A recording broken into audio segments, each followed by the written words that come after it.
Добрый дзень, паважаныя сябры. Дзяржаўны літаратурна-мемарыяльны музей Якуба Коласа выходзіць у онлайн. Сёння мы рады прадставіць вам нашу выставку «Шаршна класіка», якая адкрылася ў нашым музеі да Дня гумара.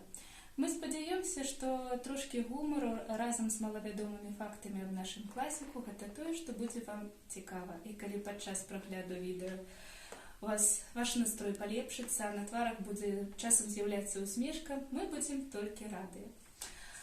Якім вы уяўляеце сабе Якуба Коласа? Я думаю, што, напэўна, прыблізна вось такім, як на гэтай мастацкай рабоце нашага цудоўнага мастака Валентина Викторовича Волкова.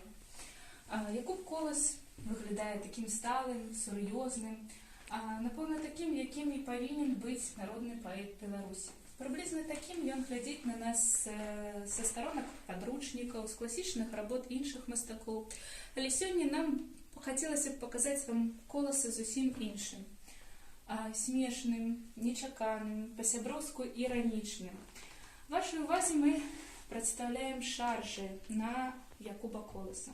Увогуле шарж – гэта вельмі цікавы жанр. Шарж – гэта малюнак-жарт, які показвае асобу, на якую створана гэта мастацкая работа, неяк так гратэскна, ў перабольшаным выглядзе. Аднак гэта заўсёды добры смех з той асобы, якая прадстаўлена на графічнай рабоце. Таму пераходзім да нашых шаржаў. Па-першае, мне б хацелася сказаць, што эпіграфам да нашай выстаўкі з'яўляюцца вершаваныя радкі, якія напісаў малодшы сын Якуба Коласа, мой дзед Міхась Канстанцінович Міцкевіч. Яго пяро было іскрыстым, што дала ежу для шаржыстаў. Прайшлі гады, і неўзабаве з'явілі шаржы на выставе. Вось і мы прадстаўляем вам нашы шаржы.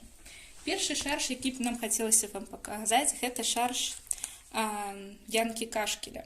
Ён выйшаў у 1927 годзе ў газеце «Звезда».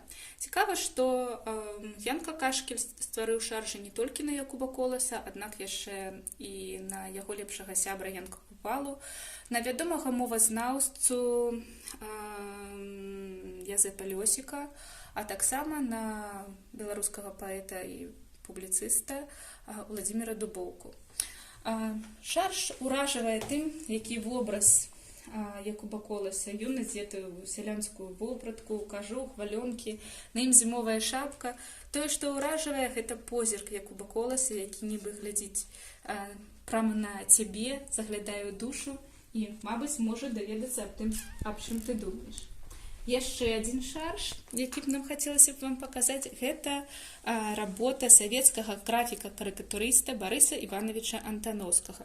Цікава, што гэты шаржыст спачатку атрымаў юрыдычныя веды, а потым ужо пайшоў вучыцца на мастака ў Адэсе, скончыў мастацкія курсы ў Адэсе, стварыў некалькі альбомаў шаржаў, а потым супрацоўнічаў з такімі выданнямі, як «Кракадзіл», «Сміхач», «Бегемот» і іншымі.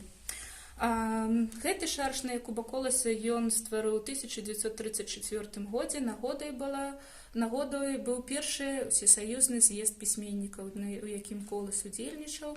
На гэтым з'ездзе ён выступаў з прамовай пуці беларускай літаратуры, і гэты матэрыял быў надрукаваны ў газеце «Ізвесце» разам з такім цудоўным шаржам. А таксама нам бы хацелася паказаць фотаздымак, дзе Колас сярод беларускіх пісьменнікаў разам з Максімам Горкім, які быў ініцыятарам з'езда, з такі цікавыя матэрыялы. У 1936 годзе, да 30-годдзя літаратурнай дзейнасці Якуба Коласа, у газеце «Лім» выходзіць вось гэта мастацкая работа. Гэта шарж на Якуба Коласа Галіны Дакальскай, беларускай мастачкі. Цікава, што є такая творчая сям'я, бо яе сястра вядомая артыстка Купалаўскага тэатра, вядомая па сваёй ролі, па ролі Паўлінкі. А шарж гэты цікавы тым, што такі вобраз Якуба Коласа незвычайны, класік прадстаўлены з вудаю, з шчупаком за плячыма, з нізкай грыбоў. Ну а перад ім парад яго герояў. Мы можам убачыць дзеда Талаша, тоўстае палена, Савося распусніка, міхасёвай прыгоды. Ну і ёсць некалькі персанажаў, якія нам яшчэ патрэбна высветліць, хто гэта дакладна. У газеце «Літаратура і мастацтва» выйшаў і яшчэ адзін шарж на класіка. Гэта навагодні шарж Анатолія Валянцінавіча Волкава. Колас тут такі задуменны, трымае сунічкі ў руках. Вось, скажем аб тым, што Анатолій Валянцінавіч Волкаў намаляваў не толькі гэты шарж, аднак з'яўляецца ілюстратарам многіх твораў Якуба Коласа, вось як, напрыклад, паэма Якуба Коласа «Новая зямля». Вось гэта выданне ляжыць таксама у вітрыне, прадстаўлена тут. Яшчэ адзін цікавы шарж, які нам бы хацелася вам паказаць, гэта работа Сергея Рыгоровича Романова. Шарж вельмі цікавы, яго можна разглядаць вельмі доўга, бо ён створаны адразу на групу беларускіх пісьменнікаў. Выйшаў ён да 30-годдзя БССР. На ім мы бачым калгас «Новая зямля». Ім кіруе Якуб Колас. Ён выступае на паседжанні ў рыбаковай хаце перад героямі сваіх твораў і чытачамі.